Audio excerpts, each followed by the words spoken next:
Welcome to this new and special edition of the Queer God Squad. We are the coolest pastors you'll ever meet. Faith and religion can be complicated for the LGBTQ plus community. Survey shows that evangelical faith is the justification for the greatest attacks on the LGBTQ plus community. So, the Queer God Squad is going to explore our religious community, explore the big news of the day and what it means to you. And we are going to explore if we can find some places that help heal the pain and hurt that religion can be responsible for. We know you are going to find some hope, peace, and fun in our conversation. It's 3 p.m. and the Queer God Squad is broadcasting daily. This is live, and then we are available on demand. We are available on all smart televisions, including Roku, Apple TV, Android TV, Amazon Fire TV, YouTube, and Facebook. In the entire world, nothing like this has ever existed for the LGBTQ plus community before. I am Reverend Dr. Darrell Watkins, the Senior Minister here at Sunshine Cathedral. I am the Reverend Dr. Robert Griffin, the Executive Minister here at the Sunshine Cathedral. I am Reverend Dr. Ann Atwell, the Minister of Connections here at Sunshine Cathedral. I am Reverend Kevin Tisdall, the Minister of Education at Sunshine Cathedral. Radical GOP and evangelicals have launched a culture war on our LGBTQ plus community. They want to push you back into the closet. We're not going. At Sunshine Cathedral, we are here to tell you that you are God's miracle, not God's mistake. Our commitment in partnering with Happening Out Television Network and Queer News Tonight is to give the LGBTQ plus faith community this voice for change, for hope that you are not alone. Happening Out Television Network is a 501c3 nonprofit media platform in the television and radio model of PBS and NPR, but designed for our LGBTQ plus community. The Queer God Squad is part of one of the largest LGBTQ plus media companies in America. Excuse me. Hotspots Magazine and Happening Out Television Network. Our mission is to support the 10 pillars of the LGBTQ plus community, including the Black community, Latino, lesbian and queer women, trans, students and youth, seniors, HIV/AIDS health care, justice, business, and our 10th pillar is faith. Help us support our LGBTQ plus community. This is the Sunshine Cathedral perspective. New Supreme Court ruling over religious freedoms tested by pronouns.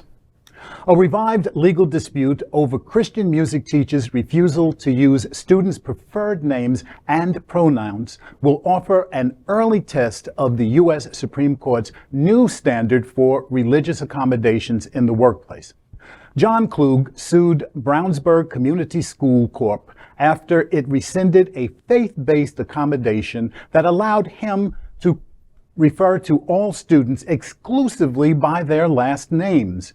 He lost his discrimination case under a decades-old high court precedent that gave employers more leeway in denying religious requests that pose a minimal hardship on operations. But the justices in June revamped how courts should analyze religious accommodations, making them more difficult for employers to reject. Now, Kluge's case is heading back to an Indiana federal court, which will reassess his claims under the Supreme Court's unanimous Groff v. Dejoy decision. Attorneys, however, say the nation's top jurists didn't leave clear guidance on when a religious accommodation will constitute a substantial burden on an employer under Groff. It's an issue that will become increasingly important to clarify as more courts grapple with religious job requirements and pronoun use in school settings and private work sites. Rory Gray, senior counsel at the Alliance Defending Freedom, a conservative Christian advocacy group, said that the argument that Kluge's accommodations made students uncomfortable might not withstand First Amendment and religious anti-discrimination protections. Wow. We are in a time in our history where so much is going on in the world, and to spend this kind of energy telling folk what they can call themselves makes no sense to me. For me, more than anything, it is a matter of respect.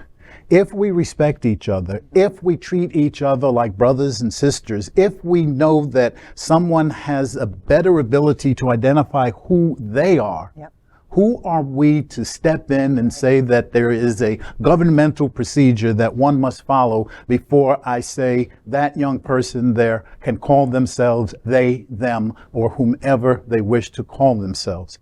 Gender identity for many of us is fluid. Understanding who we are is something that we grow into. I worked with a couple of youth groups a couple of years ago, and one of the kids would come in every time that we met and would say to me who they felt they were that day. And I just said, wow, isn't that great? Respect is, to me, the key.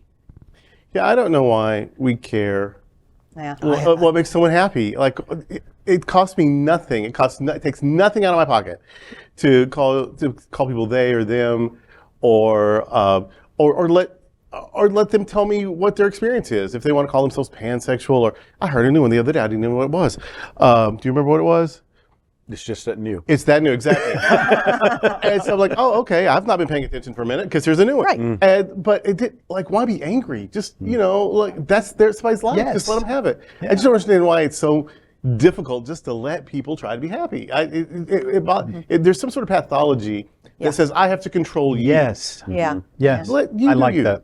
Yeah. I like that a lot. Right, and I think a lot of it goes back to these people got way too much time on their hands. They're trying to control how other people identify, how they live their lives. This is something that's been going on for years and years and years. Get over it. Right. Just get over it.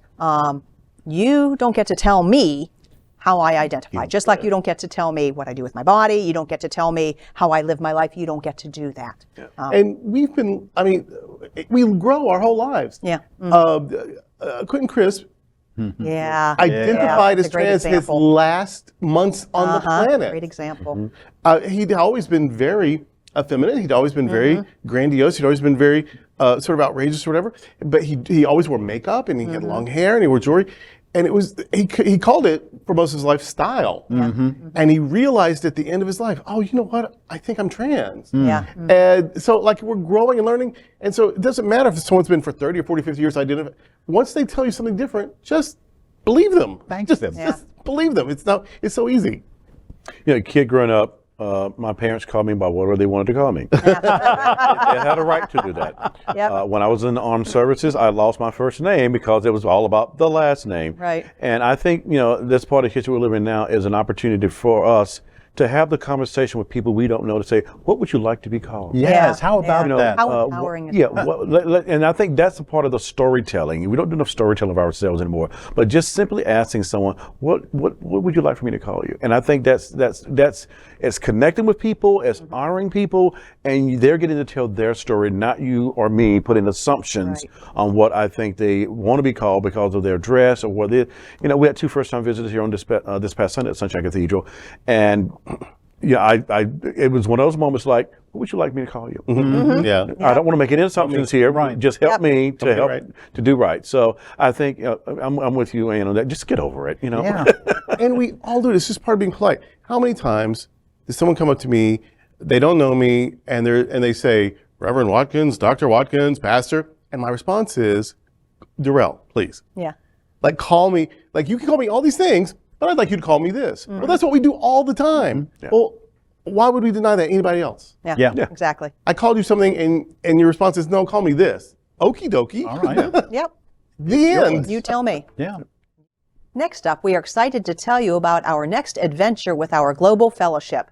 In 2024, we will be going where the hills are alive as we explore Austria and Alpine Europe for Gay Oktoberfest.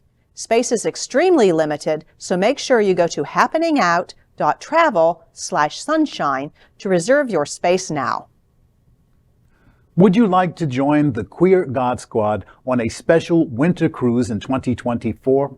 Well, now you can. You will visit Cozumel, Mexico, Grand Cayman, and Ocho Rios, and you can even add an open bar and Wi-Fi.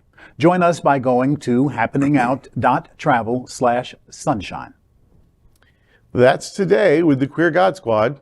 We want to thank you for joining us. We're here daily at 3 p.m.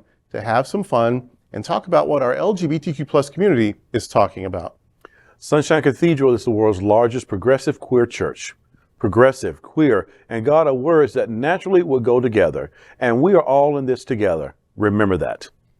You are God's miracle, not God's mistake. Until next time, we are the Queer God Squad. Goodbye. Bye. Bye.